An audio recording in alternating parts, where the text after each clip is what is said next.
Bonsoir tout le monde. Excellence, Monsieur l'ambassadeur de la Mauritanie en Tunisie, Monsieur le secrétaire général du ministère de la Transformation numérique de la Mauritanie, Mesdames et Messieurs, honorables invités, chers participants et chers leaders du secteur digital. C'est avec un grand honneur et une vive conscience de l'importance de cet événement que je suis aujourd'hui parmi vous, à l'occasion de l'inauguration de la 8e édition du Forum international des DSI, qui prend comme thématique cette année « Transformer pour survivre, Transform to Survive ». Nous sommes dans une ère sujette de nombreux bouleversements sociaux et économiques, dans une période de transformation et de révolution digitale radicale. Donc, dans ce monde qui est en perpétuelle évolution, nous ne devons pas subir, mais plutôt porter cette révolution. Nous devons saisir toute opportunité, toute potentialité et toute occasion qui se présente et qui permet d'accélérer la transformation numérique du pays, de rattraper le retard et de réduire la fracture.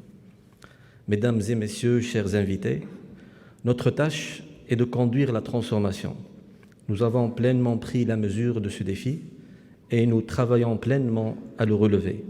C'est tout le sens de notre stratégie digitale tunisienne qui repose sur les axes suivants. Le premier axe, c'est la révision du cadre juridique pour une meilleure régulation et gouvernance numérique afin de canaliser surtout les nouvelles formes et initiatives de formes de développement technologique. Le deuxième axe, qui est assez important aussi, c'est l'inclusion sociale, numérique et financière pour réduire la fracture numérique et garantir l'équité citoyenne. Le troisième axe de notre stratégie concerne le développement de l'infrastructure réseau de très haut débit et l'amélioration de la connectivité des structures publiques, en plus du renforcement de la capacité nationale d'hébergement et la mise en place d'une stratégie nationale pour le cloud.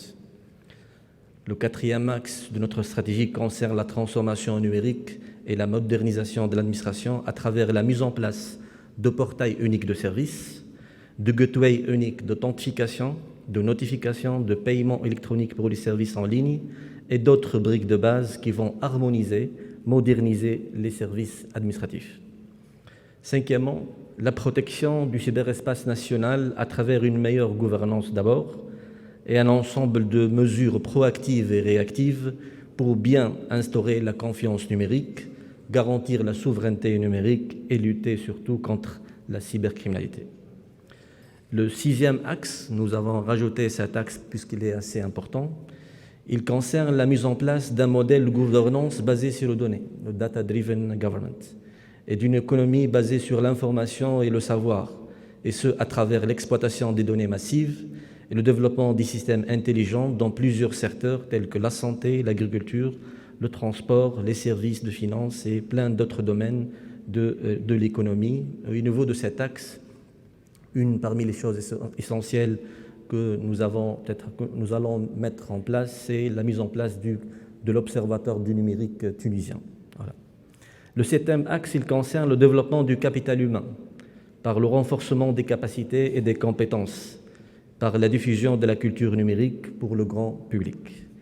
Et le huitième axe métier, il concerne le développement de l'écosystème entrepreneurial digital et faire de la Tunisie une destination attractive pour l'innovation et pour l'entrepreneuriat dans le secteur digital.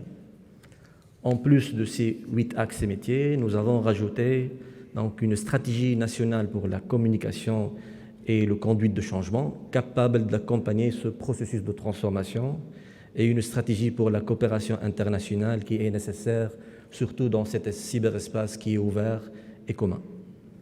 Mesdames et messieurs, chers invités, la transformation digitale ne peut se faire qu'à travers la digitalisation des services orientés vers l'entreprise, vers le citoyen et vers l'administration elle-même, à travers donc, la transformation numérique de l'administration, à travers des services de portail et de gateway qui doivent être communes pour essayer d'harmoniser, d'organiser et de moderniser la manière avec laquelle on est en train de servir les citoyens, les entreprises et l'administration elle-même. Conscients de ces défis, nous avons procédé à l'identification des briques de base et les leviers essentiels de cette transformation, donc les briques de base qui sont manquantes.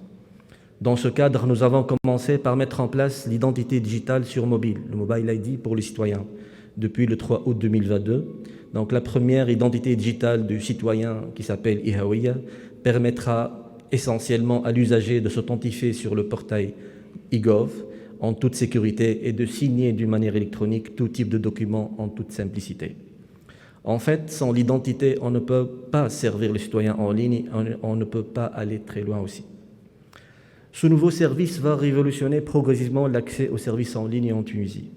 Outre ce service va renforcer davantage la confiance aux usages digitaux, et ce, à travers un KYC fiable et une signature électronique à valeur probante. Le Mobile ID permettra en plus aux prestataires de services de s'ouvrir sur Internet et de rester accessible au plus grand nombre d'internautes et mobinautes en toute sécurité.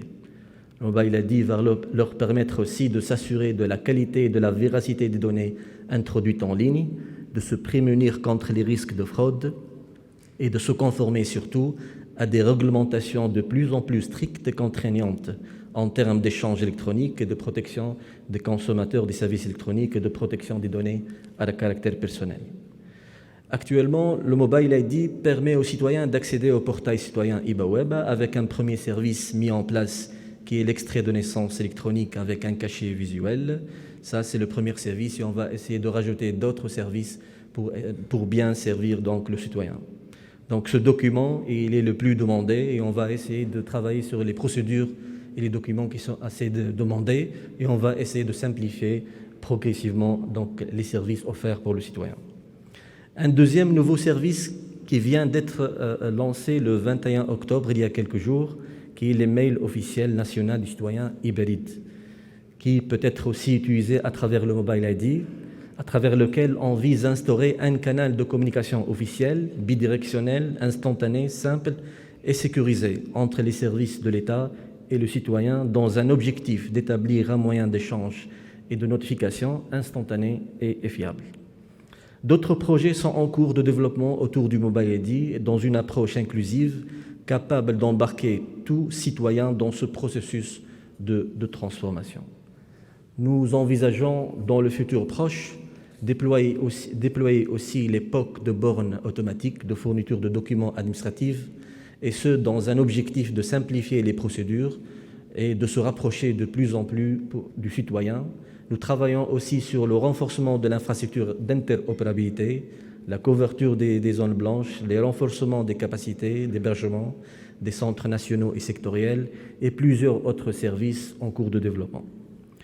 Mesdames et messieurs, chers invités, pour conclure, je souhaite à nouveau souligner qu'il s'agit là d'un enjeu très fort de transformation numérique de notre quotidien. Et par l'occasion, je n'oublie pas de féliciter les membres du club d'ISI pour la bonne organisation de ce forum, ce lieu d'échange, de cogitation et de partage d'expériences entre les décideurs dans le domaine digital.